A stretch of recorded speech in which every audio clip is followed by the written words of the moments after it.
अस्सलाम वालेकुम वरहमतुल्लाहि वबरकातुहू। नाज़रीन, इस्तक़बाल है फ़िक्र ख़बर स्टूडियो में। मैं रिज़वान अहमद नदवी मुल्की और आलमी अहम और ख़ास ख़बरों के साथ। तो नाज़रीन, ख़बरों की तफ़सीलात से क़ब्ल एक गुजारिश कि आपने चैनल को सब्सक्राइब नहीं किया है तो सब्सक्राइब ज़रूर करें, बेल आइकन पर क्लिक करें, वीडियो को लाइक और शेयर करें और कमेंट बॉक्स में अपनी राय ज़रूर रखें।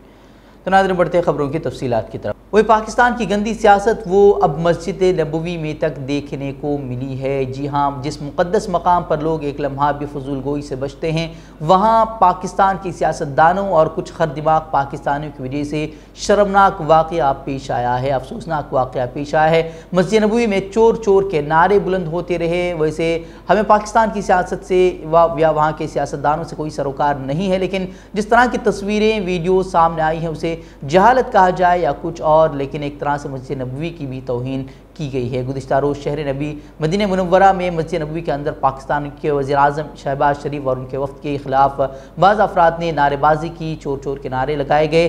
सोशल मीडिया पर वायरल होने वाली बाज़ वीडियो में देखा जा सकता है कि नई जो अब पाकिस्तान में हुकूमत बनी है उसके अराकीन जब पैगम्बर इस्लाम के रोज़े पर हाज़िरी देने के लिए जा रहे थे तो वहाँ मौजूद बाद अफराद की जानिब से उन्हें घेर कर चोर चोर के नारे लगाए गए और उनके साथ बदतमीज़ी भी की गई। इस्लाम कबूल करने वाले साबिक़ पाकिस्तानी क्रिकेटर जो है वो मोहम्मद यूसुफ ने भी इस अफसोसनाक वाक़े पर ट्वीट किया है। उन्होंने कहा कि आज रोज़े रसूल पर जो कुछ हुआ वो देखकर ऐ अल्लाह, मैं पूरी उम्मत की तरफ से तुझसे माफ़ी मांगता हूँ। वहीं मकामी मीडिया की इत्तलात के मुताबिक मस्जिद नबवी में नारेबाजी करने वाले अफराद मुबैना तौर पर जो है वो पाकिस्तान तहरीक इंसाफ यानी कि इमरान खान पार्टी के हिमायती थे। वहीं अब ये खबर भी निकल कर सामने आई कि मस्जिद नबवी में जो वाक़यात पेश आया है उसमें चंद पाकिस्तानियों को गिरफ़्तार भी कर लिया गया है और उन पर भारी जुर्माना भी आयद कर लिया गया है।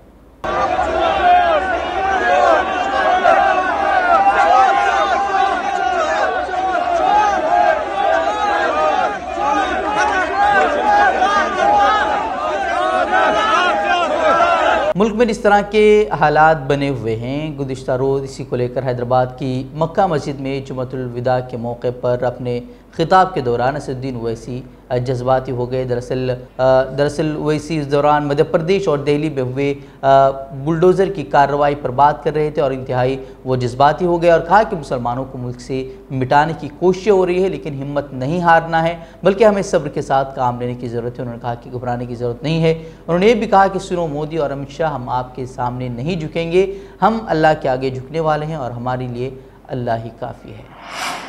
आपकी उम्मत पर आका हमको जुल्म के जरिए मिटाने की कोशिश की जा रही है, मगर या रसूल अल्लाह सल्लल्लाहु अलैहि वसल्लम, हम आपके उम्मती हैं, हम खबीब बिन अदी के गुलामों के गुलाम हैं। हम सबर करेंगे, मैदान नहीं छोड़ेंगे, कमर कसेंगे, अल्लाह से डरकर सिर्फ इन लोगों से मुकाबला करेंगे। वहीं जिस तरह का नफरतों का माहौल मीडिया, बीजेपी रहनुमा हो या हिंदुत्वादी तंजीमों के ज़रिए बनाया जा रहा है, उसके असरात अब जो देखने को मिल रहे हैं वो नए हिंदुस्तान की एक ऐसी तस्वीर सामने ला रहे हैं जो भयानक और दिलों को बेचैन और मुस्तरब कर रही हैं।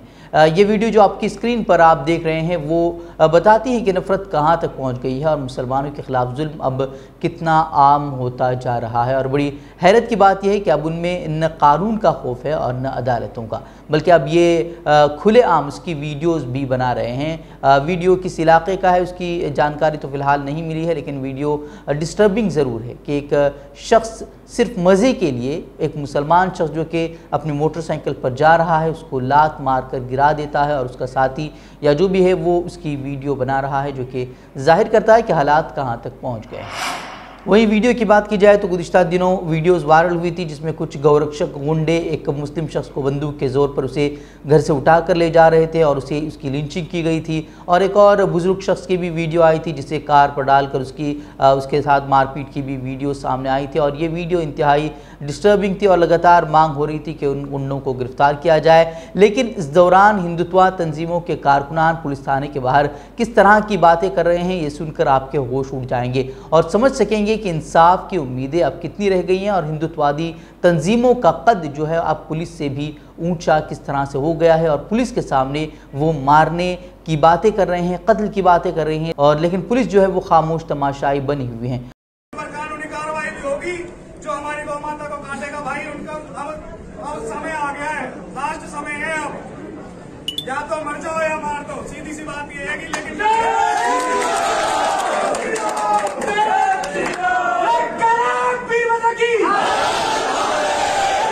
तो साथियों, ये सब्र की सीमा टूट चुकी है। अगर ये गौ हत्या नहीं रुकती है और इस प्रकार के झूठे दबाव बना करके झूठे मुकदमे दर्ज करने का काम किया जाता है, तो हिंदू समाज अब चुप बैठने वाला नहीं है। साथियों, पूरे पराक्रम के साथ में होडल से लेकर के सोना तक चक्का जाम कर देंगे। मेवात का एक भी आदमी जो गौ हत्यारों के समर्थन में खड़ा है, वो वहां से निकलने का काम करे, उनको मुंह तोड़ जवाब देने का कार्य है। देश का वैसे ये हाल बन गया है हिंदुस्तान का और हिंदू राष्ट्र का मुतालबा जिस तरह से हो रहा है, तो आप देख ही रहे हैं कि किस तरह का हिंदू राष्ट्र किस तरह का होगा और अखंड भारत की जो बातें हो रही हैं वो किस तरह का होगा और वहाँ किस तरह का सलूक जो है वो अक़लियती तबके के साथ किया जाएगा, दलितों के साथ किया जाएगा, मुसलमानों के साथ किया जाएगा। वही पीयूसी के इम्तिहानात चल रहे हैं और कर्नाटक में जैसा कि हम सभी जानते हैं कि यहाँ हिजाब पर पाबंदी लगा दी गई है, जिसकी वजह से कई तालिबात जो हैं वो अब इम्तिहानात नहीं दे पा रही हैं। एक तालिबा जिसने हिजाब के लिए इम्तिहान तर्क कर दिया, उसका वीडियो वायरल हो रहा है जिसमें वो अपने जज्बात और एहसासात को शेयर कर रही हैं, जिसमें वो कह रही है कि उसका मुस्तकबिल बर्बाद कर दिया गया। वो कह रही है कि मेरे दोस्त इम्तिहानात लिख रहे हैं और मुझे इम्तिहान लिखने की इजाज़त नहीं दी गई। ये कन्नड़ में बात कर रही है, इसलिए हम आपका उसके सामने आपका तर्जुमा आपके सामने पेश कर रहे हैं। उसने कहा कि क्योंकि मैंने हिजाब पहना था, मेरा मुस्तकबिल और ख्वाब जो है वो ख़राब कर दिया जा रहा है और अपनी सियासत मजहबी मुनाफरत की वजह से मेरी तालीम को बर्बाद किया जा रहा है। ताहम उसने उम्मीद जाहिर की कि इंशाअल्लाह मुझे मेरा हक़ वापस मिल जाएगा। वैसे जल्द ही मामले पर सुप्रीम कोर्ट समाअत करेगा और देखना होगा कि सुप्रीम कोर्ट का क्या फ़ैसला आएगा। वैसे तो कर्नाटक हाई कोर्ट का जो फ़ैसला आया था उस पर काफ़ी तशवीश का इजहार किया गया था, मुस्लिम तालिबात को मायूसी भी हुई थी और उन्होंने इसके बाद ही सुप्रीम कोर्ट का दरवाज़ा खटखटाया है और अब सुप्रीम कोर्ट ने कहा कि वो जल्दी इस मामले पर समाअत करेगा। तो जिस तरह का माहौल ख़राब करने की कोशिश की जा रही है वो हम देख ही रहे हैं कि किस तरह से पहले तो मुसलमानों को उकसाया जाता है, उनकी मसाजिद के बाहर आकर शरंगेज़ नारे लगाए जाते हैं और जब थोड़ा सा एक्शन मुसलमानों की तरफ से होता है, कुछ रद्दअमल अगर मुसलमानों की तरफ से होता है, तो किस तरह से रियासती हुकूमत और इंतज़ामिया उन्हें उनके घरों को बुलडोज़ कर देती है और उनका यानी कि शरपसंदों का खुद जो है वो रियासतें साथ दे रही हैं। और अब इसी तरह से कुछ चीज़ें हुई हैं अयोध्या में, कुछ मसाजिद के करीब मुबैना तौर पर जो है वो काबिल एतराज़ चीज़ें मस्जिद के बाहर फेंक दी गई और शहर की फ़िरक़ावाराना हम आहंगी को बिगाड़ने की कोशिश हुई, जबकि इस मामले में दाएं बाजू की तंजीम के रहनुमा समेत 7 अफराद को फ़िलहाल गिरफ़्तार किया गया है। उन पर किस तरह की दफ़ात लगाई जाती हैं और उन्हें वो कब तक जेल में रहते हैं ये अलग बात है, तो लेकिन फ़िलहाल उन्हें गिरफ़्तार किया गया है। वहीं समाज दुश्मन अनासिर ने सूअर के गोश्त के कुछ टुकड़े, एक मजहबी कुरान के कुछ फटे हुए सफ़हात और मुसलमानों के लिए तौहीन आमेज़ लफ्ज़ों में लिखे गए कुछ खतूत को फेंक कर फ़िरक़ावाराना माहौल को ख़राब करने की कोशिश की थी और जिसके बाद पुलिस का कहना है कि गिरफ़्तार किए गए जो अफराद हैं वो हिंदू योद्धा संगठन से वाबस्ता हैं। उसके साथ ही उनमें से एक हिस्ट्री शीटर महेश मिश्रा भी है जिसके खिलाफ शहर के एक पुलिस स्टेशन में 4 मामले दर्ज बताए जा रहे हैं। पुलिस ने बयान में कहा है कि इस साजिश में 11 अफराद मुलव्वस थे, जिनमें से 4 अफराद वो अब भी फरार हैं। वो हिंदुस्तान में बुलडोज़र की कार्रवाई तो सुर्खियों में है ही, अब बरतानिया में भी बुलडोज़र के खूब चर्चे हो रहे हैं क्योंकि गुज़िश्ता दिनों जब बरतानवी वज़ीर-ए-आज़म बोरिस जॉनसन हिंदुस्तान दौरे के दौरान वो JCB की सवारी उन्होंने की थी तो उनकी तस्वीर अखबारात की जीनत बनी थी, लेकिन अब जो है वो बरतानिया में भी अपोजिशन पार्टी ने इस अमल के लिए वज़ीर-ए-आज़म बोरिस जॉनसन से इस्तीफ़े का मुतालबा कर दिया है। दरअसल ये जो बुलडोज़र पर जो बरतानवी वज़ीर-ए-आज़म बोरिस जॉनसन सवार हुए थे वो ऐसे वक्त में था कि जब हिंदुस्तान दिल्ली में खासकर वहाँ बुलडोज़र की कार्रवाई मुसलमानों के मकानात को बुलडोज़र से मिसमार किया जा रहा था और ये जो तस्वीर सामने आई थी बोरिस जॉनसन की, उसके बाद ये कहा जा रहा था कि बरतानिया खुद अब इस तरह की कार्रवाई को वो सपोर्ट कर रहा है, इस तरह की बातें सामने आई थी। उसके बाद अब जो है वो बरतानिया में अपोजिशन पार्टी ने भी इस अमल के लिए वज़ीर-ए-आज़म बोरिस जॉनसन से इस्तीफ़े का मुतालबा किया है। दरअसल हिंद नज़ाद वहाँ की लेबर पार्टी के रुकन पार्लियामेंट हैं और उसके साथ ही कई अरकान पार्लियामेंट ने जॉनसन के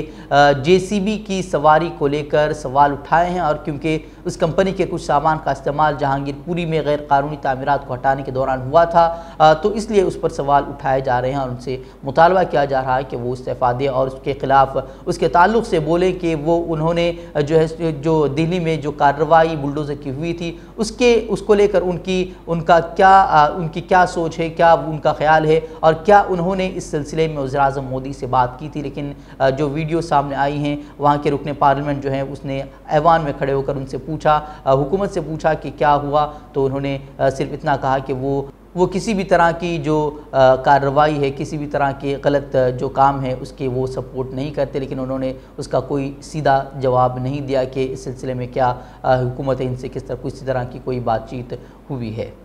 To bulldoze Muslim shops and homes and the gate of a mosque in New Delhi, local governments in a number of other Indian states have also carried out similar demolitions. So I ask again, did the Prime Minister raise this with Modi? If not, why not?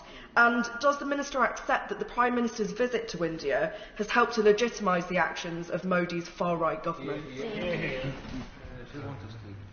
We condemn any instance of discrimination. Thank you. वहीं गुज़िश्ता दिनों पटियाला में शिवसेना हिंदुस्तान और खालिस्तान हामियों के दरमियान तशद्दुद के बाद इलाके में जो तशद्दुद के वाक़यात पेश आए थे उसके बाद हालात अब भी कशीदा बताए जा रहे हैं। पुरतशद्दुद तसादुम के बाद हफ्ते को पंजाब हुकूमत के हुक्म के मुताबिक सुबह 9:30 बजे से शाम 6 बजे तक जो है वो मोबाइल इंटरनेट खदमात आर्जी तौर से बंद कर दी गई हैं। दूसरी तरफ 29 अप्रैल को हुए तसादुम में शिवसेना लीडर हरीश सिंगला को गिरफ्तार कर लिया गया है और शिवसेना कारकुनान ने पटियाला में खालिस्तान मुर्दाबाद मार्च का इनेकाद किया था गुज़िश्ता रोज़। इस दौरान जो है शिवसैनिकों और खालिस्तान हामियों के दरमियान तसादुम हो गया था। वहीं जुमे की सुबह तकरीबन 11 बजे ये तशद्दुद का सिलसिला शुरू हुआ जो दोपहर 3 बजे तक चलता रहा और तलवारें और धारदार असलहा लिए दोनों ग्रुपों ने एक दूसरे पर पथराव भी किए। पुलिस ने दोनों फरीक़ैन को काफ़ी मशक्क़त के बाद मुंतशिर करके हालात पर काबू पा लिया है। इस दौरान कई लोग ज़ख्मी हो गए हैं। वहीं शिवसेना के खालिस्तान मुर्दाबाद मार्च के खिलाफ एहतजाज के दौरान गुरुद्वारे के सामने जमा होने वाले निहंगों ने भी खालिस्तान के हक़ में नारे लगाते हुए मंदिर की तरफ मार्च किया।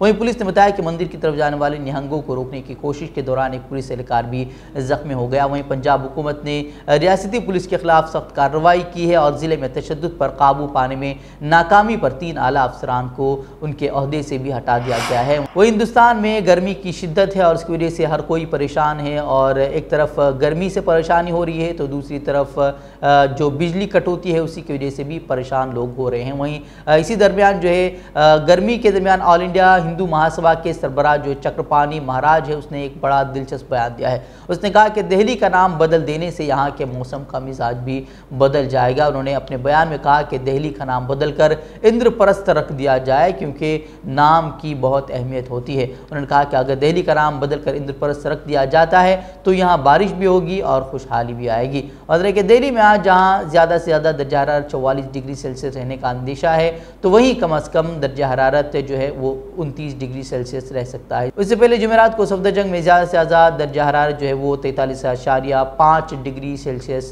रिकॉर्ड किया गया था जो कि गुज़िश्ता 12 साल में अप्रैल महीने में सबसे ज़्यादा है।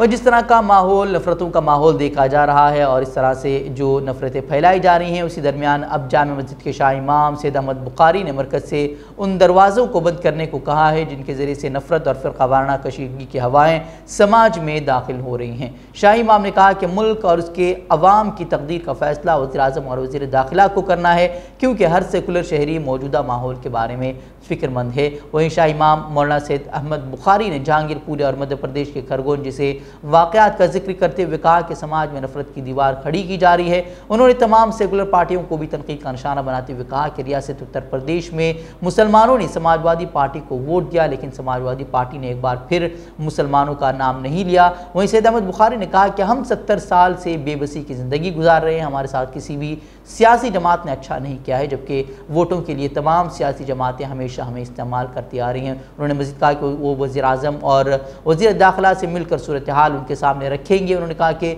भारत को बचाने के लिए उनसे मुलाकात करना अब ज़रूरी है। तो नाज़रीन खबरों में इतना ही, कल फिर होगी मुलाकात मज़ीद खबरों के साथ। तब तक के लिए इजाज़त दें। अस्सलामु अलैकुम वरहमतुल्लाहि वबरकातुहू।